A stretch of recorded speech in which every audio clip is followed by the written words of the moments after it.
I now recognize Chief Wiggins for his opening statement.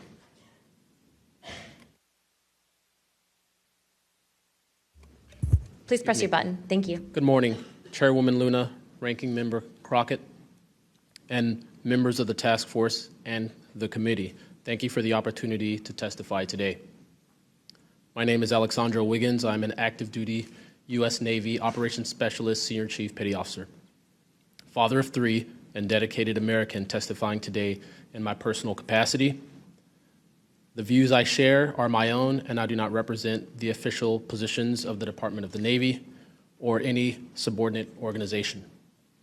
On the evening of February 15th, 2023, at approximately 19:15 PST, in the Whiskey 291 warning area off the coast of Southern California, I was serving on board USS Jackson. During that period, I moved between the Interior Communications Center, ICC-1, and the bridge wing, correlating the sensor picture with visual observations, part of my routine responsibilities for surface and air picture management. What I observed and what our crew recorded was not consistent with conventional aircraft or drones as they appear on our system.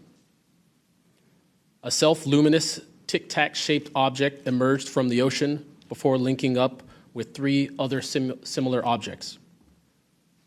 The 4 then disappeared simultaneously with a high synchronized, near instantaneous acceleration.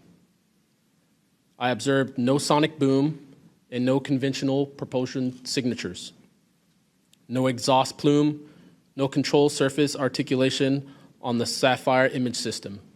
Shortly after the synchronized departure, radar tracks dropped.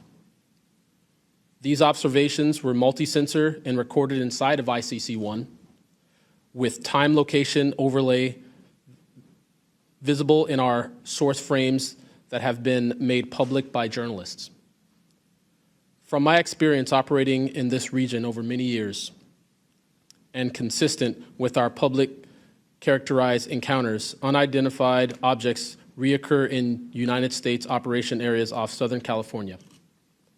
That fact alone does not tell us what they are, but it does argue the systematic stigma-free reporting and for the preservation of sensor data so analysts can evaluate safe and intelligence implications with rigor.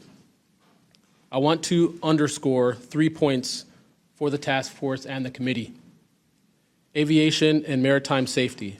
When crews and watchstanders observe objects that maneuver or accelerate in ways that does not match known profiles and do so near our ships and aircraft, that is first and foremost a safety issue.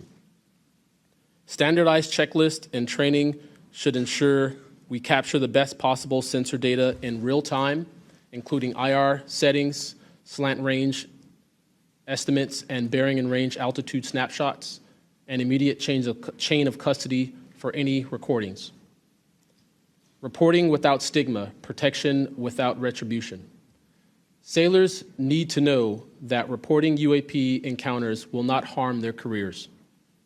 Congress can help by reinforcing witness protection and by directing the relevant office to maintain confidential, destigmatized channels for service members who step forward with data. Declassification and transparency where possible. The task force declassification mission is directly relevant here. Where operational security permits releasing metadata preserved sensor excerpts or at least technical summaries would improve public trust and accelerate outside scientific scrutiny. That includes, when feasible, the time geo-reference IR frames and radar parameters needed for independent analysis. To be clear, I am not here to make claims beyond my lane. I am here to provide a first-hand account of what I saw, what our systems recorded, and why it matters for safety, for intelligence, and public confidence. My request to you is practical. Help us capture, protect, fairly evaluate the evidence, and provide a safe pathway for those in uniform to report it. In closing, I want to thank the committee and the task force for holding this hearing and for placing this discussion in a forum where evidence can be examined carefully and openly. I appreciate your attention and stand ready to answer your questions. Thank you. Thank you, Chief.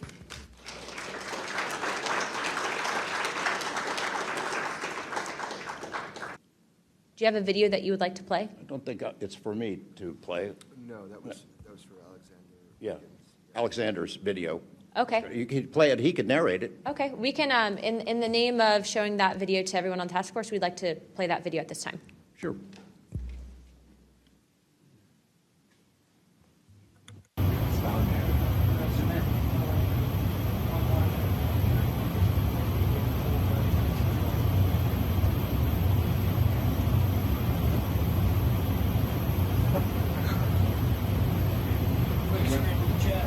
Wouldn't surprise me, I tell you. You call it the VVSS team. Yeah, like 22,000 feet.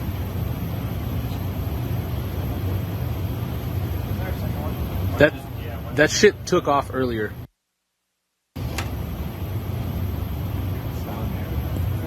If we can get rid of the audio real quick.